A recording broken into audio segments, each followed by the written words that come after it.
Listen, you smell something?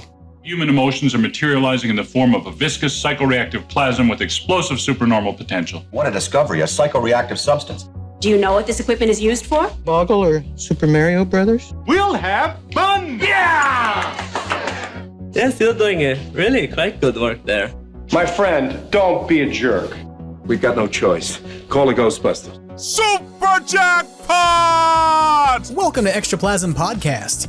It's the only podcast on the internet that's launched an investigation into whether positively charged mood slime was smuggled to the North Pole without adequate requisition paperwork, such that the reindeer fly and the glowing nose phenomenon is increasing and expanding.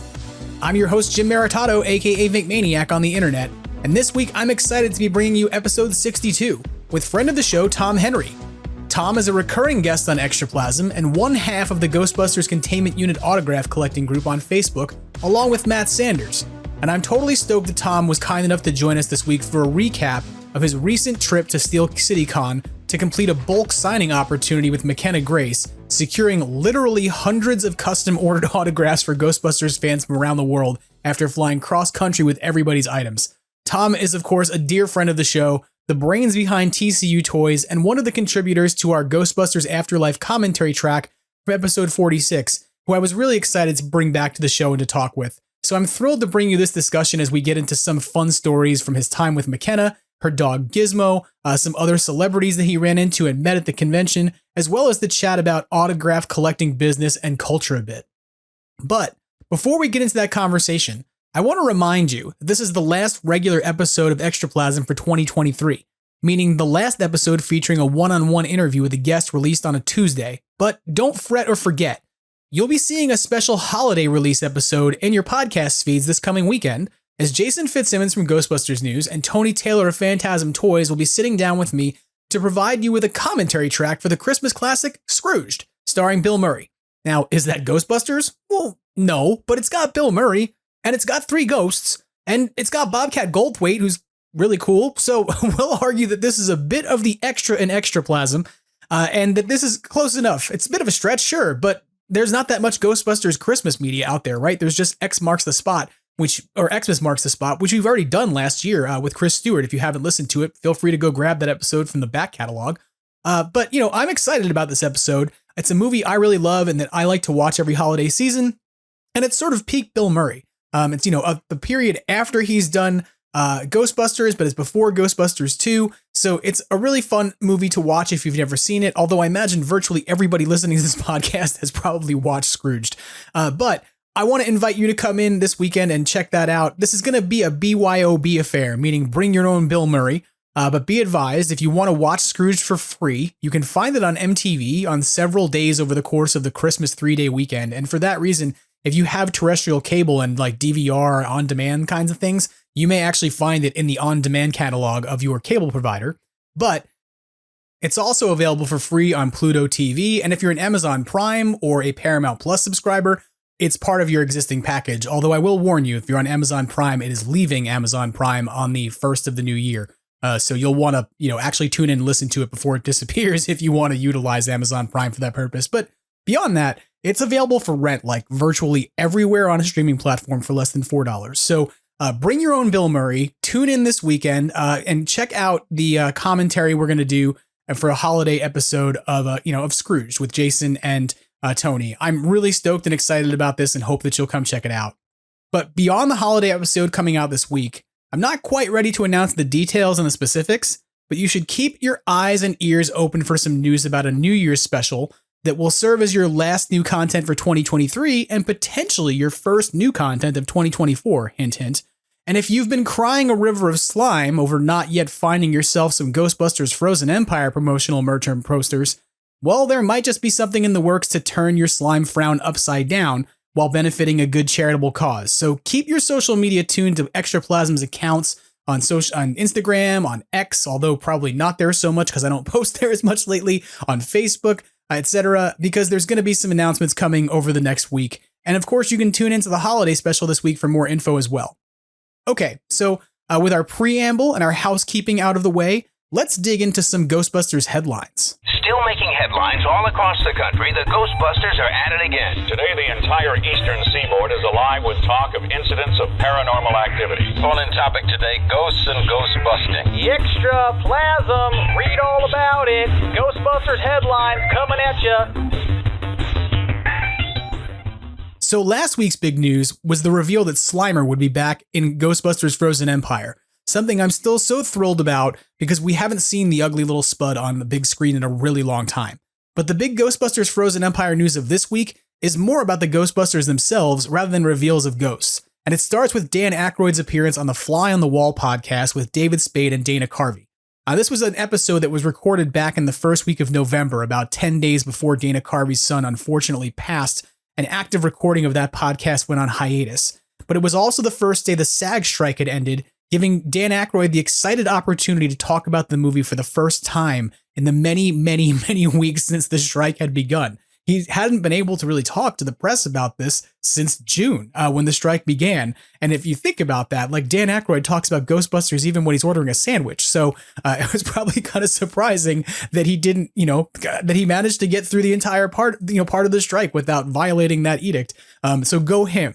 But upon finding out that the strike was over in the midst of recording this podcast, he became overly exuberant and excited about it and said that they are ready to go in March with a spectacular new release. He said it's a great new story and it's going to be hot and really fun and scary for a whole new generation, commenting that they were quote unquote handing it to the kids. When he was asked about his character in the upcoming film, Aykroyd commented to Carvey and Spade that I do the enthusiastic, wants to believe everything, but a little kind of resentful that things have passed him by Ghostbuster in this one because he's no longer licensed. And while he was a bit more coy about the plot, he indicated that, quote unquote, an entity is found in a psychometrically charged object. Now, I find this all really interesting, and it made me start to consider where Ray is at versus where all the other Ghostbusters wound up. If he's walking around with some resentment as we begin this movie, there may be some reasons why. Consider that the way that all of the other Ghostbusters wound up were arguably in better circumstances than Ray, well, except maybe Egon because he passed away. But think about Peter. Peter gets the girl and ends up with a new career where he gets to be a professor and live upstate New York. Obviously, Winston becomes a billionaire. And although Egon passes away, he saves the world and reunites with his family and sort of gets them back and kind of brings a family that has been damaged together. And so all of those folks have experienced some growth, whereas Ray has not. He's been a guy who's been running a pretty much destitute bookstore that only exists because Winston has been helping to keep it running. And other than that, he's been a lonely soul, kind of been a consistently financially destitute situation with an esoteric and infrequent clientele at best. So I'm really wondering where Ray is at, where he's coming from. And I want to hear more about this because hearing that he has some resentment in the new movie kind of tracks from how we saw him in the last one. In Afterlife, he was similarly warning Phoebe that there's a lot of mountains out there with a lot of carvings and not to go chasing ghosts. So perhaps we will figure out that Ray has been suffering a bit all these years, and maybe that suffering will be instrumental to the character dynamics in the new film. Personally, I'm really excited to hear some of the complexity in the characters we've known and loved for 40 years, and to hear a bit about what's gone on with them in the time since we saw them. It was great to see those characters pop up in Afterlife, but we really didn't get to hear that much about where they've been or what they've been up to. So I hope we get a bit of that in this movie as much as they're going to hand off Ghostbusting presumably to a new generation of Ghostbusters. And then on Monday of this week, after the comments came out from Dan Aykroyd on this podcast, Empire Magazine ran a feature article with an exclusive still shot of Bill Murray and Paul Rudd standing next to the containment unit and bundled in winter clothing with what appears to be a hole in the brick wall that surrounds the trap aperture from the containment unit. And Empire writer Ben Travis had an opportunity to speak with Gil Kennan, who offered some comments on the story and the transition from Afterlife to Frozen Empire. Kennan commented, quote, because the Spengler family drove the narrative in Afterlife, bringing Gozer back to center stage was a natural way to close the book on the past.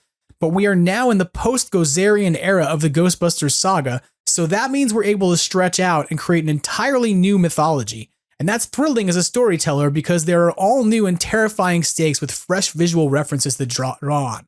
And I really love this sort of explanation that, we are moving on from the Gozerian era.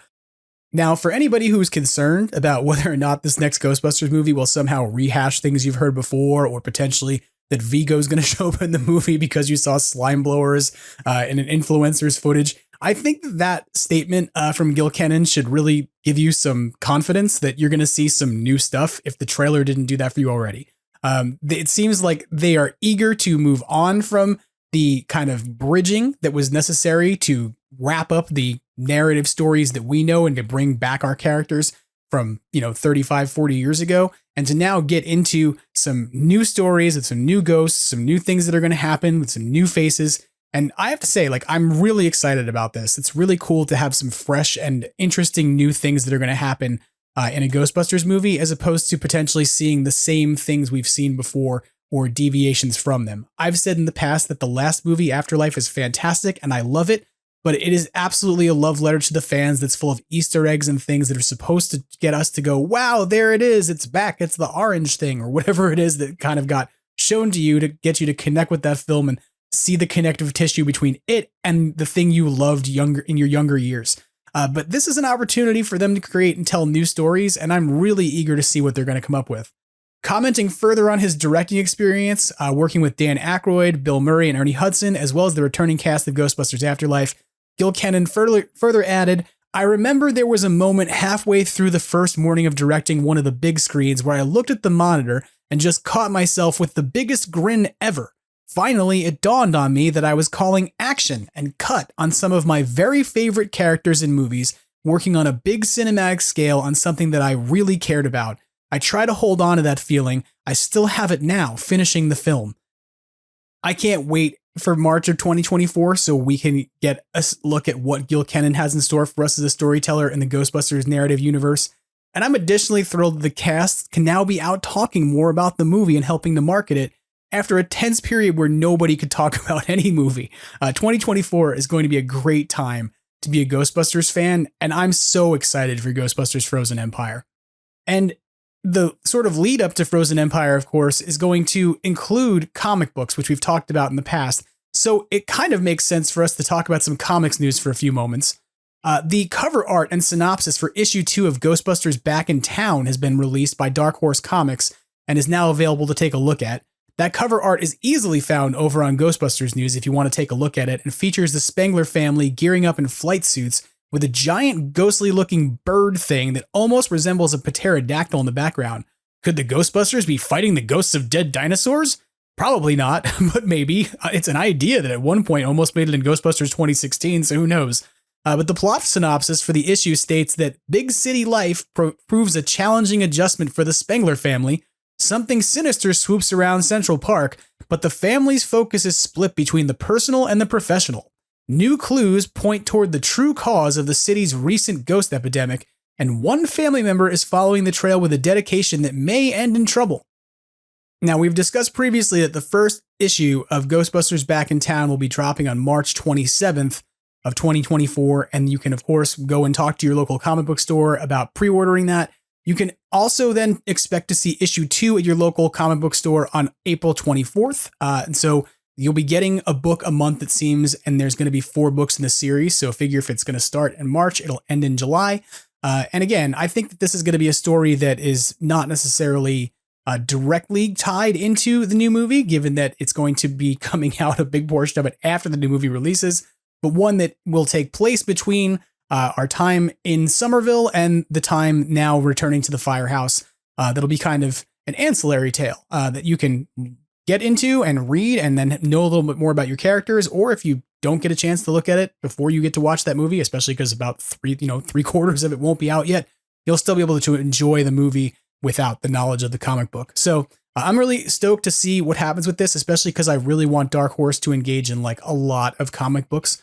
So I hope that this does really well and that we all as fans go out and support it, help to make it succeed. Beyond Ghostbusters Frozen Empire news from this week, there was a pretty big reveal in the category of officially licensed merchandise, with Hasbro and Ghost Corps revealing, or rather confirming, a reveal that they may not have been planning to show us yet, but nevertheless let us know is happening. If you're one of the many adults out there who once mourned the passing of Fright Features Egon Spengler's necktie, or you're Winston who went permanently slack-jawed, or you're Peter whose eyes just stopped bugging out, the good news is that Emily Bader, global brand manager for Hasbro, has confirmed that we are indeed going to see a release of Kenner Classics Fright Features figures at some point in 2024. When is not yet clear, but probably, from my estimation at least, I'm going to speculate sometime in Q1. And why would I make a speculation about these figures showing up in the first quarter? Well, what prompted Emily to go out and make a social media post confirming that these products are authentic is that an eBay seller in Taiwan began making listings for individual figures and sets of figures using not product in hand, but digital marketing assets that appear to have been provided to wholesalers and retailers for setting up online listings for next year. All of these materials bear 2024 trademark dates, including short videos of renderings of the figures that are sort of like 3D wraparound rotating, little features to show you what the figure looks like from all sides. And the eBay sellers listings are essentially what caused the viral response on social media, somewhat forcing Hasbro's hand to either confirm, deny, or play ignorant to the whole situation. And to be honest, I thought they might just take that last action, but I'm glad they didn't. But the reality is that the eBay seller is estimating a delivery sometime in February or March of these figures. So whether that is because they know those figures are coming out then, who knows, but they were at least trying to give themselves 3 months of lead time to get the stuff to whoever's going to buy it at a significant markup. And if you're thinking about it, don't go support somebody who's like leaking stuff and wants to charge $49.95 a figure for something that you'll probably find at retail for, under $10, just like the last set of Fright Features we had, or rather Kenner Classics we had. But one thing that's kind of interesting to think about is that, all of us probably know somebody who has an Egon that's broken and who, love the Fright Features figures. In my opinion, they're arguably the best toys in the line as they really began to open up play possibilities and eventually the continued development of action figures like Backpack Heroes and such. And that's what made the toy line so fun to interact with. So, I think we'll probably see these at some point in Q1. If you want to see what the, renderings look like, you can, of course, go and find, those eBay listings. But I think that one other thing we might consider here and that I'm hopeful about is that these may not be exclusives to a retailer this time around. The last time we did Kenner Classics, they were initially exclusives with Walmart, and lots of us were unhappy about that because we had bad experiences with Walmart as usual in buying action figures. But eventually those Kenner Classics began being released at Entertainment Earth, and they were available to local toy stores as a result and other outlets. And for me, at least my take, I'm looking at the fact that a retailer in Taiwan who sells toys has access to digital marketing materials for some reason. To me, that smacks of an idea that you would need those materials to set up listings, etc. Now, granted, there may not be Walmart in Taiwan, but I don't really know how big the Ghostbusters fandom is in Taiwan either. So seeing these assets out there in the hands of somebody other than a big box chain store excites me because it makes me hopeful that these are going to be products that you'll be able to access at Entertainment Earth, at GameStop, at different retailers who are inside of a distribution chain for Hasbro toys, as opposed to exclusive to one big box retailer with a bad record. So I'm going to keep my fingers crossed about that. I'll ask you to do the same so we can all have a better experience than trying to hunt these down inside of Walmarts. And one final thing to know about with respect to these figures is that the package designer and artist Harry Moore has revealed his recreation artwork for the packaging of these Fright Features on his social media accounts. You can find all of those awesome images over on his Instagram at Harry Moore Design, where Moore is spelled Moore, and it's all one word. Or if you can't remember that, just simply hop over to Ghostbusters News because Jason has some excellent coverage of this. But I have to say, I was excited when we got the real Ghostbusters figures and I was like, that's great. But I have wanted Fright Features since we saw them. And since they had a giant Fright Features Ray card at FanFest that you could stand in front of and take photos with. So, we'll keep you posted on what we find out as we get closer to potential figure release and as information becomes available in 2024. And if you know me and my ability and desire to track down action figures and tell everybody about it, you'll want to stick around and tune in next year to look for those details because I'm going to make sure you get them. In other officially licensed toy and collectible news, Star Ace has opened pre-orders on their third licensed vinyl figure, Zool, now being made available on their website. Described as a 1/8 scale figure, the standard version is going to set you back $118.99 in US dollars, while the deluxe edition will set you back $158.99. And features glowing eyes and a display base that the standard version does not have. These figures are somewhat posable with the head and front limbs rotating. And if you're wondering how they look or want to pre-order, you can of course head over to store.starace.com.hk to take a look.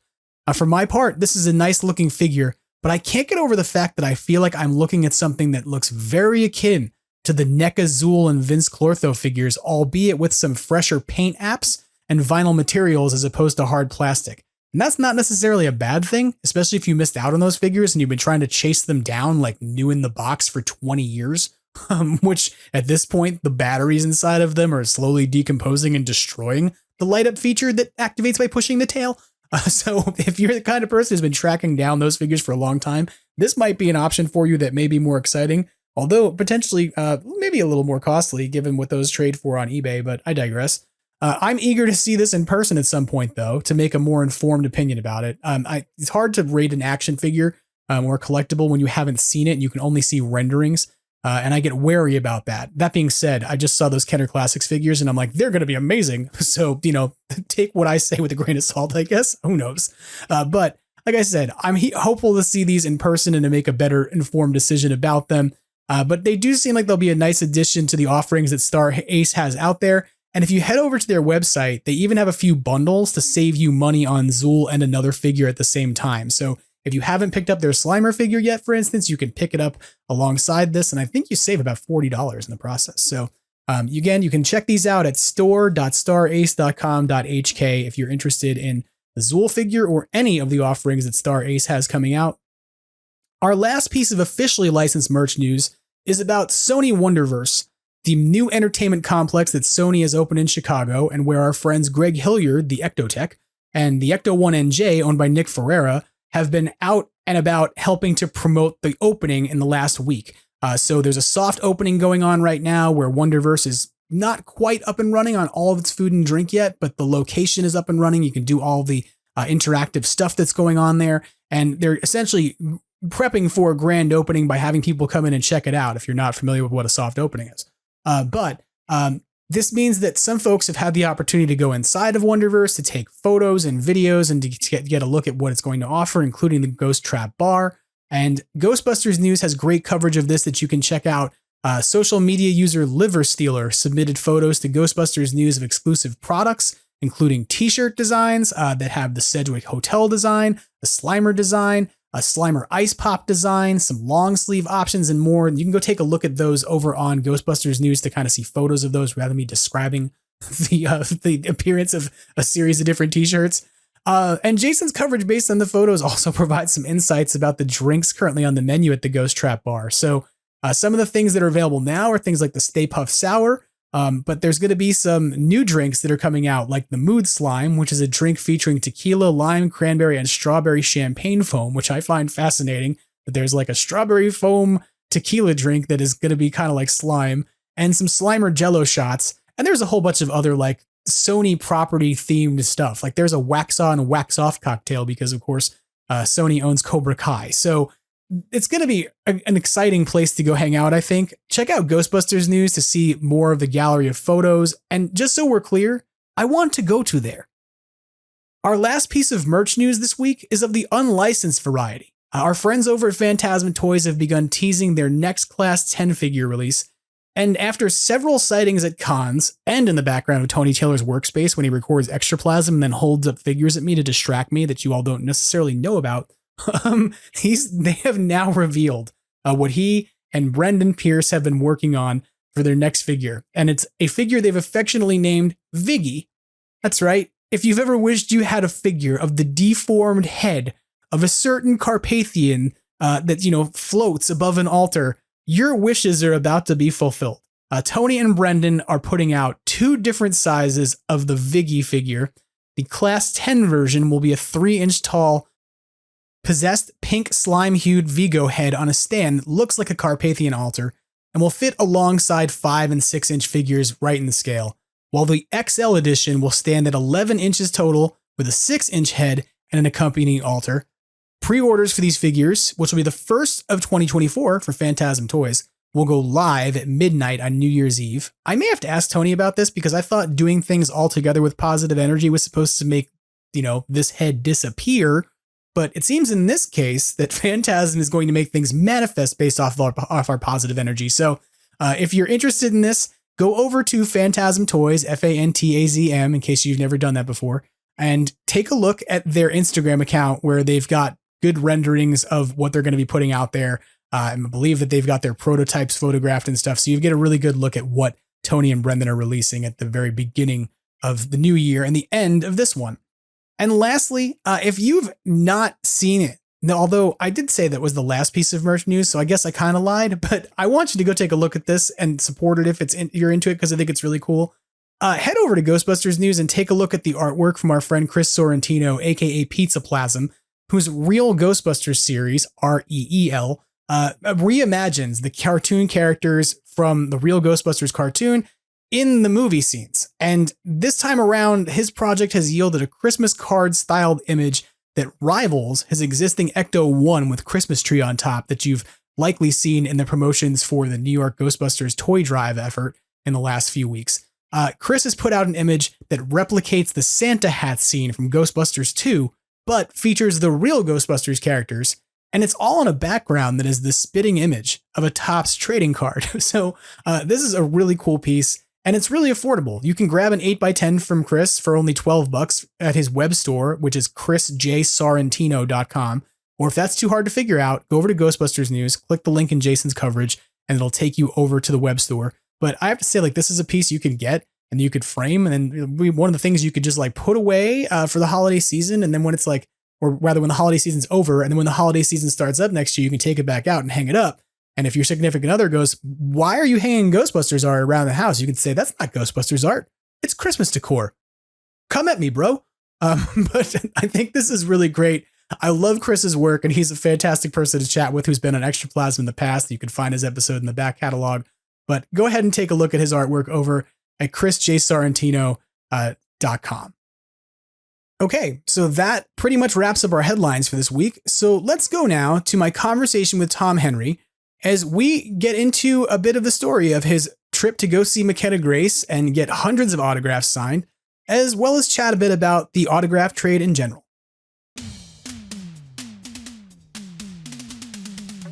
Joining me on Extraplasm Podcast for the first time since we celebrated episode 46 and the Afterlife commentary, good friend of the show and good friend of me, and I think of Ghostbusters fans in general, Tom Henry joins us on the podcast. How are you, Tom? I'm quite well. How are you, Jim? I'm outstanding. I'm glad to be talking with you. I know that you just came back from doing your autograph signing for the Containment Unit autograph collecting group that we have been talking about on the podcast for a while, and that you were off visiting with McKenna Grace at Steel City Con. So I think we'll probably have a bunch to talk about with respect to that. But I'm also just glad to see you and to kind of, touch base and see how you are. So it's good to have you back on the podcast. It's good to be back. I was quite sick for most of November, so I was kind of in a vacuum with all the trailer stuff, and I didn't get to experience a lot of it. So it's good to be back. Yeah, I think that you and I appeared on the Yes Have Some show together the day after the trailer came out or a couple days after, and you were kind of in the preamble before we started going live. You were like, I'm doing this because I love you, even though I'm sick. Which I don't think you came across as sick on that. Nobody mentioned it, but there was a lot of cough syrup involved in that show. Oh, is that why your analysis was so good? Yeah, I think so. I think the Robitussin, that tussin, opened me up to some real great insights. Yeah, it was wow, this is some pretty spacey stuff over here with this trailer. I can't wait for this movie. No, it was good. It was a fun time. And if you haven't heard that, you can actually go back and take a look at that, folks, because it's still up on the Yes Have Some YouTube channel. The episode that you and me and who else was there? John Urqueba, right? Was there for that? Yeah, Matt was there with us too. Yeah. Yep. So that's right. Matt was there with us. I remember this. I was there. I promise. But I'm glad you're back. I want to talk with you for sure about McKenna Grace and stuff, but I'm also glad that you're here because this is the last regular episode of Extraplasm we're going to do for the year. So you got to be there's a holiday special coming that is going to be coming after this episode that I teased last week, but you get to be I'm the last official guest of the year for the solo interview show and stake your flag there on that. So be proud. Well, I'm glad you picked the best for last, Jim. Oh yes, that's clear. I think I really appreciated that you were in the containment unit autograph collecting group. You got, back from your trip and you began immediately getting conversation, like messages from people who were like, well, tell me about my stuff. Do you have my stuff? Yeah. And you very politely posted a message. It was like, hey, yep, we just got back. Don't really need to hear from everybody all at once. And I just kind of commented and said, why don't you tell them the truth? It's just that, you want to come and podcast with me, which is why you're not doing anybody's orders now and nobody's mailing anything. And so. Yeah, that actually wasn't me. That was Matt that posted it because I was in line trying to get into the convention center on Saturday and I got messages and my post would have been a lot less friendly. So I was like, Matt, you got to talk me down here, bud. Yeah, I admit, I'm not always sure which of you posts when it is the containment unit posting, but in that moment I had presumed it was you. But yeah, either way, I'm glad you're here and we definitely are going to talk about your signing and how that went. But beyond that, now that you're feeling better, hopefully, things are going well. Yeah, things are good, man. I mean, McKenna was our probably biggest signing ever. So coming off of that, and it's December. We're getting really close to Christmas, which means we're getting really close to 2024, which is the 40th anniversary of Ghostbusters and the 35th anniversary of Part 2. So, Matt and I generally take off December because we're burned out by this point in the year, but now January is coming around and 40th anniversary is kind of a really important time for a movie, especially for fan celebration and opportunities. So, the future's bright. We're hoping that next year will bring some really awesome things, but we shall see. Yeah, I'm excited about the potentiality of the things that are going to happen next year. And, a movie's coming, obviously. Hopefully there'll be more con appearances from folks before we get to the new movie or even afterwards. So that way people can pick up signatures with merchandise and things from the new movie. But, beyond that, I think it's just going to be a really fun year of celebrating 40 years of Ghostbusters. Well, you said that this was probably the biggest signing that you've had. So do you want to kind of disclose how many things did you have to take with you all the way across the country from where you're located on the West Coast out to Pennsylvania to Steel City Con? Hundreds of items, not 100, hundreds, lots of them. Yeah. Yes, it's a lot of items. Mostly, I found that our customer base is very much in the 8x10 photo world. So we offer tons and tons of options for that. There's other stuff as well, but primarily that, and just lots. And it was it was close with Finn. Finn was a big one too. Logan as well. It's the new cast, having primary cast members. I'm sure if we were able to get someone like Dan Aykroyd or Sigourney Weaver or something, it would be similar. Right. But they always bring the heat when you got those principal cast. So I will ask you this because it was intriguing to me, given how many things that McKenna Grace has been in, right? Like I was thinking about her line, and everyone I know was in her line getting Ghostbusters stuff signed. But I had to imagine that like there were other people who just were like, wow, I like McKenna Grace. I want her to sign something from, I don't know, The Handmaid's Tale or something else. Was there anything that you ended up having to bring that wasn't Ghostbusters related that surprised you? The only non-Ghostbusters related item that I brought was a baseball. Okay. For her to sign.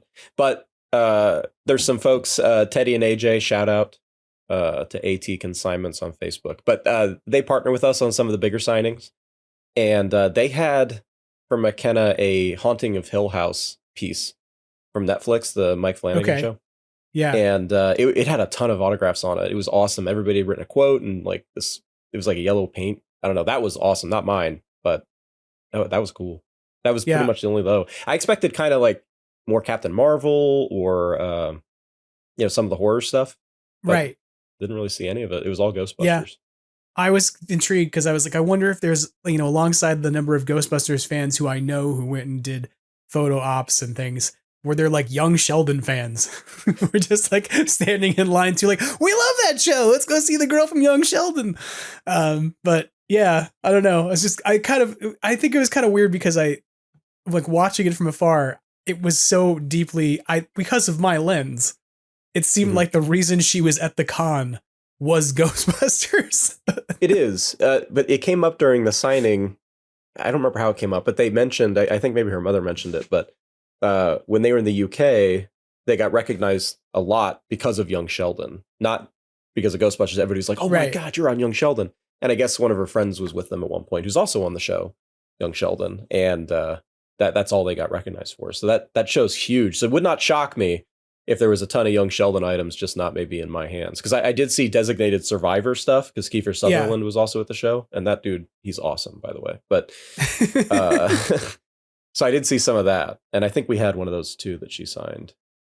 But not for mine, Teddy Nate, right. But so tell me a bit more about the signing, because like I want to know a little bit about like how this goes down. Like you are there and you've got hundreds of items that you've had to meticulously package and prepare for bringing across the country on a plane, right? Like you're not shipping most of this stuff or any of this stuff to the location, right? So no, you can't really do that. I always have this question for you because it always intrigues me. Did you bring anything particularly weird? Did anybody send in anything weird that you want to talk about? Anything weird? Or impressive. No, I mean, it doesn't have to be weird. I always want there to be something weird when I ask you this question. I always want you to be like, someone sent in a sneaker. Like, just. I mean, I've gotten some weird stuff for other signings that are coming up. As for McKenna, though, I think if TSA were to like search my bag, the proton pack parts that we get are probably things that are going to raise a red flag, because we get a bunch of those. There's usually toys and always an Ecto one, which is my least favorite thing just because they're awkward. But right, it's pretty much standard what you'd expect. Lots of toys this time out though. So you have just like checked baggage that's just action figures and Funko Pops and. Yeah, I have a really nice hard case suitcase. So everything's packed, in there very tightly and nothing moves around. We wanted to get there safe. And that's key, right? And everything I can take with me on the plane, like on my person, I do. But some of the bigger items, that's just not possible. Yeah, like you can't carry all those Ecto ones. No, but they always look at me weird when I get on a plane because I carry a tube with all the posters and it's got a strap, right? So I always have this tube. You ever see me at a convention or a signing, I have this tube on. And a lot of planes, they have a coat closet at the front up by the cockpit, which it's usually for the flight attendants and stuff, but they can put a poster tube in there. So the first thing I do, they're like, oh, thank you for flying. And I'm like, do you have the coat closet? And they're like, they look at me like, oh, what's going on? Because that's the best place for that tube to go. Yeah. That's and I was funny. like, what's in it? And it's like half the time I'm like, oh, blueprints, because I'm an architect. And then the other half I'm like, it's Ghostbusters posters. What do you want? My name is Art Van Delay. I'm an architect. I think that attention to detail of like having to ship all the stuff and giving even thought to how you can find a place on the plane is one, a testament to your experience. That you like, hey, I've been on a plane before and I know you have a coat closet. Don't tell me you don't. But two, there's a lot of creativity that I imagine has to go into figuring out how to package everything securely and, not just securely for you, but also knowing that the TSA might open up the stuff and luggage and you don't want it to get damaged. So I would be nerve wracked is my point. I don't know how you do it because I would lose my mind. Well, I mean, one of the things that I found early on, people who do signings, I think probably a lot of your audience that has any interest in signings is probably in our group, but I never know. Cause I have a whole other side of the hobby that's not Ghostbusters related. I'm in the just regular autograph hobby. And so I do a lot of stuff over there too. And, Funko Pops are really, really popular to get signed. And I know they're popular just culturally. Everybody has their little Funko Pops. But what's interesting is people, when they come in for a signing, they get broken down. And I've seen people complain about this before, but it's like, if you've ever held a Funko Pop, the boxes are made of, barely better than tissue paper. Imagine trying to put that in a suitcase or get that in a plane and get it back and forth in one piece, and what's nerve-wracking for me always and is what could happen after it's signed. Because before it's signed, it's just the item and the item is worth $10 or $15. But then when you put the autograph on it, that's when the value increases significantly. So, people complaining about, oh, the Funko Pops are folded. That's to protect the item. You know, it's, Right. it's to get it there safe so that it doesn't get destroyed on the way back or the way there. You know, it's like we have to do some of that stuff sometimes. Yeah. You know, just to make sure we can keep everything in good shape. Yeah. I mean, it's like and it's also a matter of just, I mean, I think about shipping Funko Pops. That's a thing I did at one point in my life when I was helping somebody sell off a Funko collection. And when you have to ship those out, if they rattle around, like if they somehow the plastic container for them gets damaged or crushed or anything, the box the corners dent in. They're like paper that just kind of crumble. Like, and so you're way better off leaving the figure at home and just being like, hey, I'm going to flat pack the box. Let somebody sign the box flat packed, take the box home, and then pop it back up and put the stuff in it. And boom, like you don't have any problem. And that means your figure doesn't have to get damaged, and it like lowers the weight of what you have to move around, because there's a big difference between carrying, 10 or 15 flat pack paper boxes versus 10 or 15 figures that each weigh 12 ounces. Like, so yeah.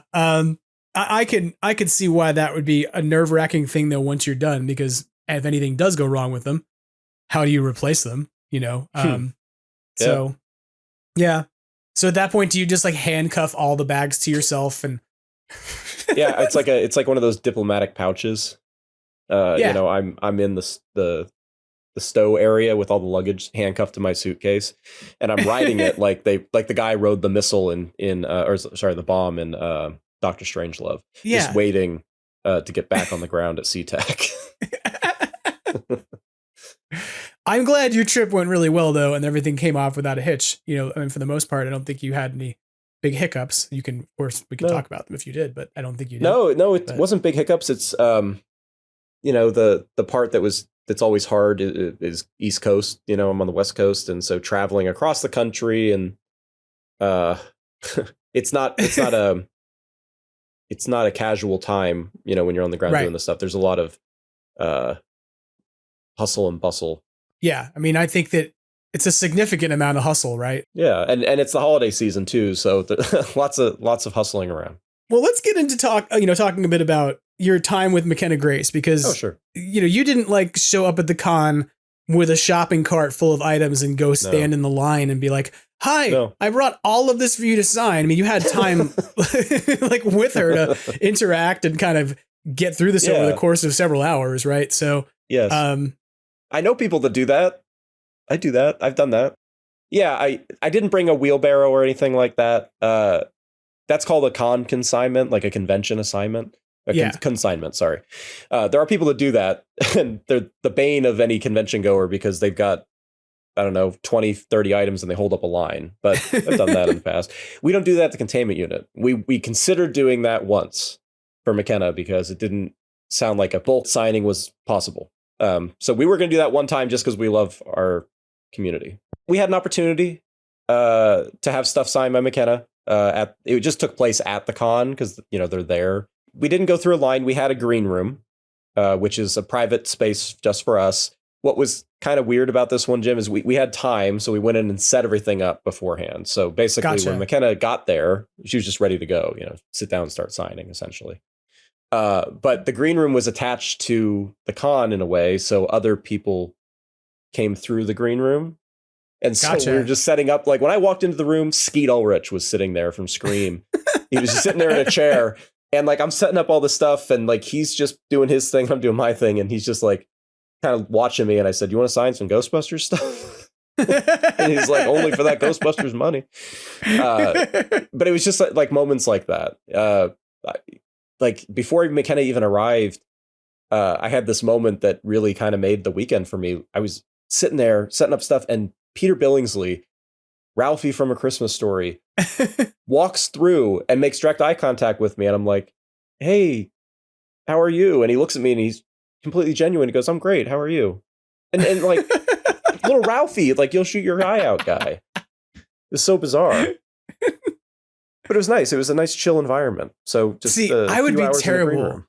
I would be terrible in that context because he would be like, "Hey, I'm great. How are you?" And I would reply and I'm like, "I'm great. I drank my Ovaltine this morning." And then he would just be like, "I regret this interaction." Yeah. I don't want to say anything negative about anybody at all. I just just noticed from observations of photo ops that I saw and just lots of photos throughout the weekend. He didn't seem like he wanted to be there, but my interaction with him was great. I don't know. Celebrity can be hard, I think. Yeah, I imagine, tough. you know, and I don't know how many cons, like, I don't know how often he does cons. So it would be a good question. Not much. You know, so may not be his favorite thing. Who knows? And 40 years later, people are probably still, you know, shouting at him on the street, "Don't shoot your eye out," which probably gets tiresome. Hey, I'll say this, though. It's probably a little better than having somebody repeatedly scream out for 40 years, "This man has no dick." We gave him a "Don't be a peck" button during our signing, and the look on his face was pure. He was purely mortified at first, and then I was like, "No, it's a term of endearment. I promise you. Like, the Ghostbusters fans don't actually hate you. Like, we don't hate you. No, not at all. We're quite fond of you." Shout out to William Atherton, who obviously listens to the podcast every week. He's one of the biggest fans. He writes in all the time. He tells us about how much he loves the show. But to be real, if you're gonna have something shouted at you for 40 years, you'll shoot your eye out. A cause of concern for your safety is potentially not as bad as, you know, other options. I'm just saying, putting that out there. But so you are in the green room for like setting up for how long do you think you were there before they came in? Oh, I mean, we got everything set up. It was one of the most well organized like uses of time, I guess, that we've had. Like, it really worked out very well. It was McKenna and her mom and little Gizmo, McKenna's dog, we got to hang out with and bond with. I love that little critter. He was a lot of fun. And they just came down when they had the time, and we had to split it over a couple. There's a break in between because of photo ops, so you know, we had some time to just sit there and collect ourselves mid signing, which was nice. It was, you don't usually have time. You know, usually it's like, hey, here, you've got 90 minutes, make it work or whatnot. And you know, Rick and his team were Rick's the manager, really great about giving us time because we had a lot. And you know, McKenna is, I've said this to you, I think, probably, but McKenna's probably a bigger Ghostbusters fan than either of us or anyone listening to the show. In fact, the first thing that you messaged me after you did the signing, you were like, "We're done." And I think that she's a bigger fan of Ghostbusters than any of us are. Yeah. And I was like, we're so lucky to have her. Like, she genuinely loved seeing all kinds of different items. And, you know, she was excited about, you know, there's a few items that we have done that maybe Logan did something unique on, or Finn. And she would always notice and then do her own thing to match it. And then take a photo and send it to the person and be like, "Haha, Logan, I signed over." She wrote like a mustache on Logan on one piece. And she took a photo and immediately sent it to Logan. And it's like, she was just having fun. And, you know, it was, like I said, it was a marathon. It was a long signing and there were a lot of items. And, you know, I don't think it's any secret that she had back surgery earlier this year. Right. Yeah. And it was painful for her, but it didn't impact her, her excitement or her energy. You know, she was just the first item she saw and the last item she saw. Like, when we got to the last stack, she was like, we had a time crunch at that point. By the time we got to the end, we had a time crunch because it just took that long. And she was like, "I'm getting through this." And it was like Rocky. Like, you could have played the Rocky soundtrack in the background. And it was her just like, "I'm doing it," but not rushing either, if that makes sense. Like, really taking her time. And it was just nice. You don't see that all the time. You know, she's not there at the con doing Steel City because of the paycheck. Right. You know, she's there because she loves interacting with fellow fans, not even fans. She, like, the fact that she is a Spengler is not lost on her. And that is something that you never get, because there's people who are Venkmans and it's lost on them that they're Venkman. Right. You know? Yeah. She respects the name and she respects her role in the legacy. And I really appreciate that about her. Yeah. I don't think it was one of the pieces that you had, because I think it came through the line, but I'm pretty sure that there was like video that the con shot of her. It was like a 3-minute video that was shot by a staffer who was in a Spider-Gwen costume or something without the mask on, walking around and filming and getting like 3-minute snippets with each of the people at the convention and then putting it up on their website and their social media. And so they asked her, like, what have you been doing today? And she talked about how cool it was to meet all these fans and all these things she signed. And the interviewer asked her, like, straight up, like, what's the most interesting or most surprising thing you signed today? And she was like, well, I signed a lot of Funko Pops and I signed a lot of toys and I signed a lot of this. And she kind of like went through a list of things she signed. And then the interviewer moved on to the next question. And she like stopped. Like McKenna Grace was like, no, wait. I signed something today that Harold Ramis signed. She was like, and it was just amazing. And she got totally excited, like genuinely, I got to sign something that, the Egon Spengler, like the character and she didn't get into the whole explanation, but it was very obvious for her that it was like, I got to sign a legacy piece. Like, and I got to be part of that legacy piece. And it was something that she understood at a fan level. And I just loved it. I was like, she gets it. Like, she gets why this is so silly and important to us. And it is silly. I mean, it's silly sometimes to be like, oh my God, we all collect these things. We have such emotional value to objects. But like, there's something there, something tangible that each of us who collects autographs and, different props and things like holds dear. And she seems to get it. And I really love that, I will also say this. I think it's funny that she's in a movie that its legacy began in 1984. And her dog is named after the other movie that came out the same week as the legacy she continues, true. Right? Like her dog is named after a character from Gremlins. Gremlins was the other movie, right? Like at the same time as Ghostbusters. So it's like you get this sense that here's a kid who's not just I don't want to call her a kid because that's not fair. Here's a young woman who's, here's a young woman who's got this sort of legacy connection to films from 40 years ago, but she's a fan of them enough that she names her dog after a character from a movie from 40 years ago, So it's really cool that you got to meet her and interact with her. Was there anything in particular, like any moments that kind of were just like particularly surreal for you, where you just like, I can't believe this is happening? Like the one thing that was kind of surreal is like, you get to see just the person just being themselves, right? Yeah. And somebody started to say something about the new film, and it wasn't anything nothing that we don't already know. But but McKenna is a steel trap when it comes to any stuff. And I'm respectful of that. I didn't try. Right. But the fact is we have done signings with people who are involved in the film, and some of them are known and some of them are known but not really supposed to be known, but people know who they are. So when something like that comes up, McKenna, even if you point it to her, she goes, oh, I'm sorry. I don't know what you're talking about. I don't know what you're talking about. She's just very like even with, it's like, oh yeah, this is a fact. This is something I know. She won't acknowledge it. It's amazing. Right. It's the complete polar opposite of like the Spider-Man kid, and how he always gives away things about the Marvel movies. Right. Yeah. That's how out of touch I am.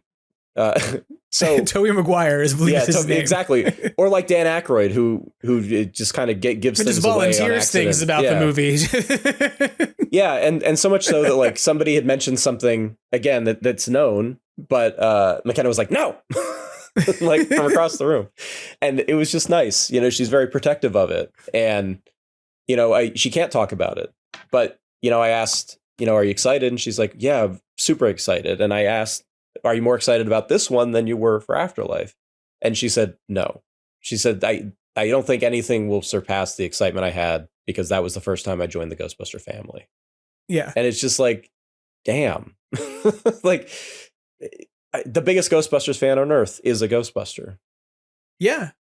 Yeah. I mean, that to me is not lost on me when I see her interact and talk about this franchise. And it's kind of funny that you said that she was so decisively kind of finding ways to just not engage those questions, because when she's asked those questions in the press, she very effectively goes, I don't want to get in trouble, and often provides that explanation of I don't want to get in trouble, so I don't know what I can talk about, but very definitively is like, I know what I can talk about in the context that you're in, sort of in a private setting and somebody else brings the stuff up, so the other thing that's surprising or kind of surreal is it's not her, it's not texting Finn or Logan or something. It's like when you'll just be sitting there and it's an hour in and you're just doing whatever. And, you hear just, oh, McKenna, did you take a photo with Bill on set?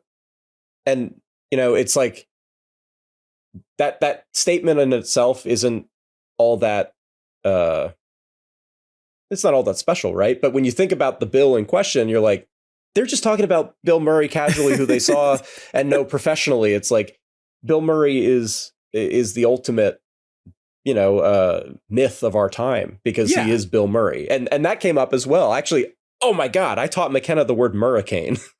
But did you really?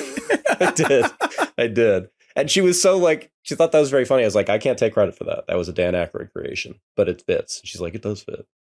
You know, because the same thing, she said the same kind of stuff. And I don't know if this is something that maybe there's a Bill Murray playbook that everybody gets, but it's, you know, you don't really know till the day of if he's going to show up.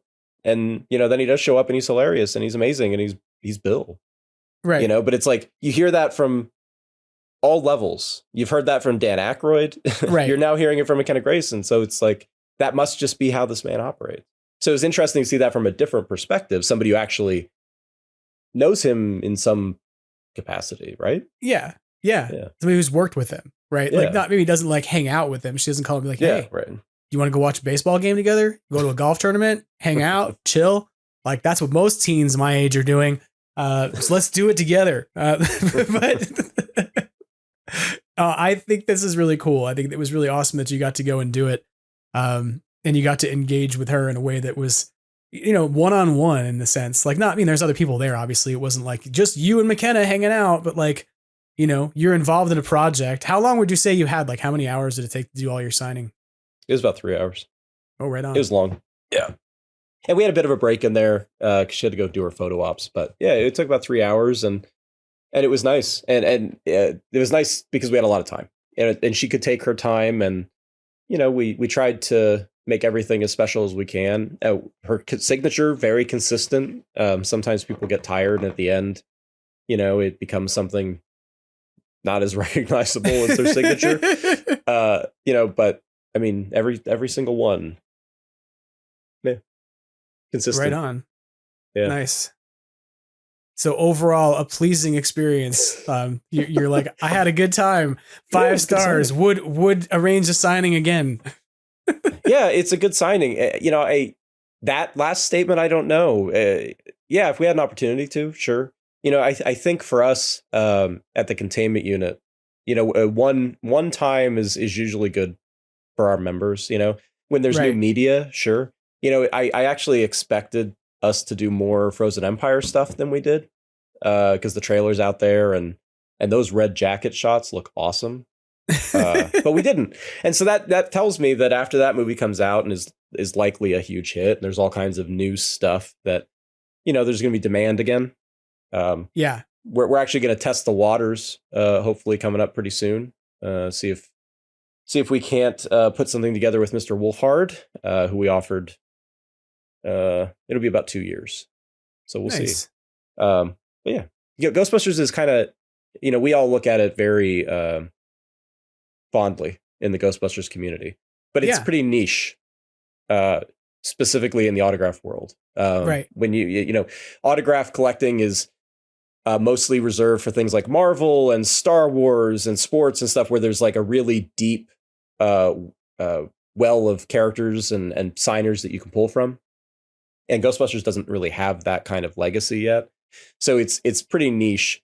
But people are really excited about it too. And it seems to be growing with the new films. So I hope so. I hope that we can have McKenna again down the line. And that's a long roundabout way of telling you that. But I guess we'll see where the franchise takes us. Well, I mean, I think it's interesting. You said you thought you'd have more Frozen Empire stuff, but I was thinking about this, that like a lot of the Frozen Empire stuff that could have been out there was so limited. Like there's not like, we don't have any toys yet. We don't have any merchandise yet. So I feel like maybe if you have another opportunity with her, you might see more of that stuff come through. You know, I think that even like, you know, franchises and what have you were only getting posters like the week that you were going off to the con, you know? So I think there'll be more stuff in the future, probably. Maybe it's, you know, I'm a little crazy too, because I have a different relationship with autographs than probably a lot of people, because when I think about 2020, we had a signing with Ernie Hudson right before Thanksgiving 2020. And we did 2 Afterlife pieces at that signing. And one of them was my poster and then somebody else's poster. But this is a year before the movie's even out. Right. And here we are already doing stuff. And then after that, we had a signing with Ernie last summer. And it was, the majority of it was Afterlife related. But of course, there was nothing with his character at that point when we had the other signing. You know, so maybe Jim, I guess what it is maybe I'm starting too early. Maybe. I think that you are more forward thinking about what will be in demand, right? As somebody who's like, hey, I help to organize signings and help to get people and connect them with, you know, pieces and merchandise they want. Like, I don't know, you're starting too early as much as you're go getting. You're like, hey, what's going to be intriguing or interesting to people when this movie comes out? And that's smart marketing, right? That's smart planning. Yeah. So, yeah, I'll say this. We don't do a ton of stock or inventory items. You know, we just don't. It's not, that's not what Containment Unit is. No, we're not really here to make money. We're here to offer, I don't know, excitement and enjoyment to the community. But that being said, I did several of those red parka shots because that shot from the trailer, shout out to JD Raymer, that dude. Oh, friend of the podcast, JD Raymer is awesome. Yeah, friend of the podcast, JD Raymer. JD Raymer is great. Yeah, so thanks to him, those jacket shots printed brilliantly. So now I'm going to try to get a few of those done. That's right. He frame dumped the entire trailer as 1080p images and was like, look. And he sent me that as a folder too. He was like, here is a folder of thousands of JPEGs. And I was like, this is crazy. This is insane. Yeah. This is awesome. I have every single frame of the trailer now. And if I wanted to do anything with any of them, I can just be like, cool. And actually use those. And when I got my new monitors, I needed new wallpaper on my computer. So I went, oh, what am I going to use? And I was like, oh, wait, I have an entire folder of amazing Ghostbusters frame by frame images. So I have the red jacket shot on my desktop now. As much as you hear me make fun of the whole red jacket obsession on this podcast, never forget, everybody, that on 2 monitors in my office, there's the red jackets. You know, one thing I noticed going through that trailer frame by frame to find the best frame grab to have signed is that Afterlife is so dark in the last third of that movie, right? It's so dark, and they probably did that intentionally, and it's okay, but it makes it hard to get stuff signed. And so I look at all this stuff, like this Frozen Empire stuff, and that red jacket shot should be dark as heck, but it ain't. It prints beautifully, but then you're looking at any shot from the finale of Afterlife, and it's like, what am I looking at? I'm looking at a black piece of construction paper in the dark in a wheat field versus being in the city with lights reflecting off of, you know, the blue glow of frozen ice. You know, I think you're right. It's a really nice shot. It works really well as a wallpaper. Thanks again, JD Raymer. I wondered if you got any red jackets that you had to take with you to have signed. So the red jackets, I didn't have anything sent to me, but McKenna is well aware of the online fervor over these jackets. But what she did not know was how much they cost. So we mentioned that to her. She's like, Jiminy Christmas or whatever. But yeah, I mean, I think that the red jackets are fun to us. I don't think they're that big of a deal in the movie based on the reaction, but I guess we'll see.